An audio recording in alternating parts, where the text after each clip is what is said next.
People ask me a lot how I got into the watch selling business, and I thought it would be a good idea to chat for a while in a video talking with you, and maybe turn it into a series of business tips and experiences, but mostly my experiences.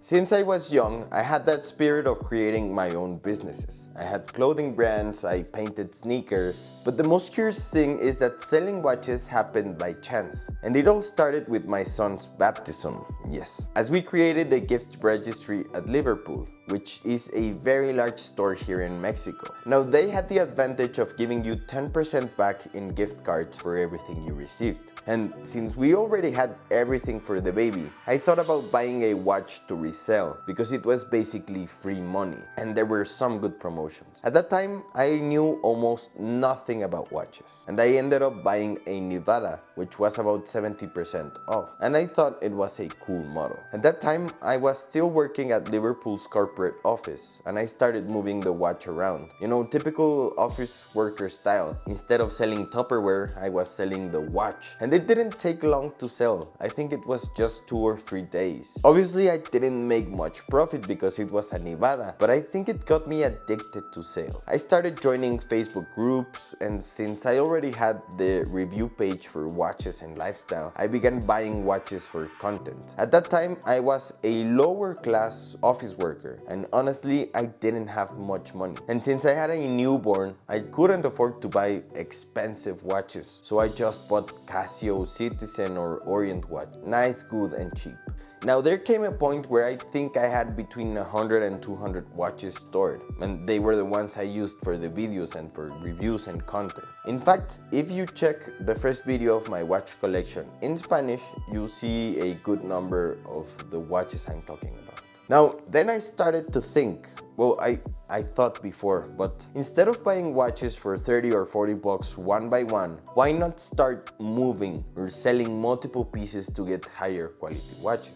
And that's where the Facebook groups helped me. In the beginning, there were some groups called The Golden in Mexico, which was turned into a mafia. But it was very interesting to navigate and enter this world of watches and used watch sales, because it allowed me to start moving my watches and buying higher quality ones. Sometimes I could trade 2 or 3 watches for one, or sell 2 or 3 and invest in a higher end watch. Many people now see me with expensive watches and think it has always been this way, but I used to buy only cheap watches because that was what I could afford. At first, it was difficult, and if you're thinking about getting into this, it will be challenging because you need to build something very important, which is a reputation. It's not just about joining and thinking you will sell everything and that people will buy like that from you. Your reputation and references are very important. When I started, I had to send the watch first and get paid afterwards, obviously with people who had good reputation in the groups. That's why it's important to find a trustworthy group, because if you're building a reputation, you need good admins to help you, or you need to find reputable people you know won't fail you when it comes to payment.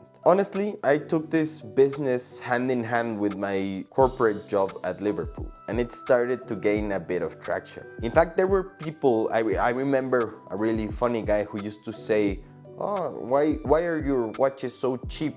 Are they from Robert?" Which meant that if they were robbed. Because for someone outside the watch world, the price of used watches is very low compared to retail prices. But people at the corporate office started to know me as the watch guy. And I began selling watches to people in the office, managers, directors. And the good thing was that I could continue doing both jobs. Honestly, selling and filming videos didn't take much time, and I could keep fulfilling my office obligations. All of this amplified with the pandemic because we were all sent to work from home. I kept working, and I had even more time to dedicate to my videos, watches and sales, and everything gradually came together. Then when we returned to the office, my director nominated me for a project where Liverpool would do live broadcasts, and I was going to be the one talking about watches. I passed all the auditions, took several courses, and along with a friend named Cesar, we were the first live broadcast of Liverpool. So the company knew about my watch expertise.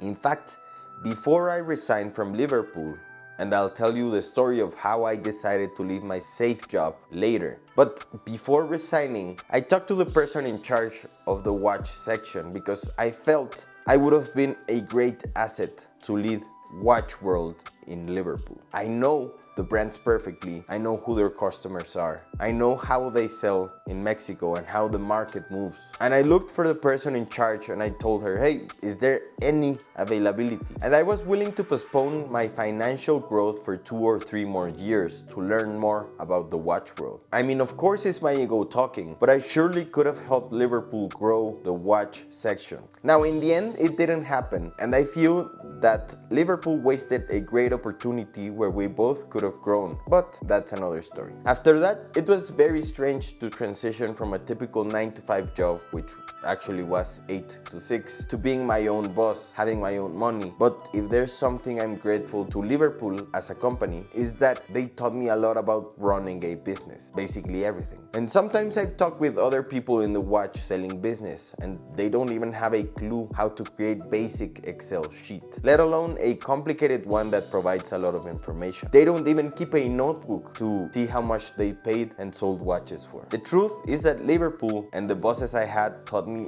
a lot about negotiation, product quality, and developing a commercial eye for what sells and what doesn't. But above all, analyzing data. You might have a great Excel sheet, but developing that critical thinking to analyze data is crucial. For example, what's an appropriate margin? Analyze which is your best-selling brand, and not just one with the most pieces sold, but the one that sells the most pieces and also brings you the most profit. You can sell 500 pieces a month of one brand, but if you only make $1 on each, then you're not doing it right? That's basically how I started selling watches, grinding away, searching, and literally by sheer coincidence, I ended up doing what I love. Now, if you enjoyed this mini podcast and would like to hear more watch selling stories, including more detailed ones about how I quit and things like that, let me know in the comments.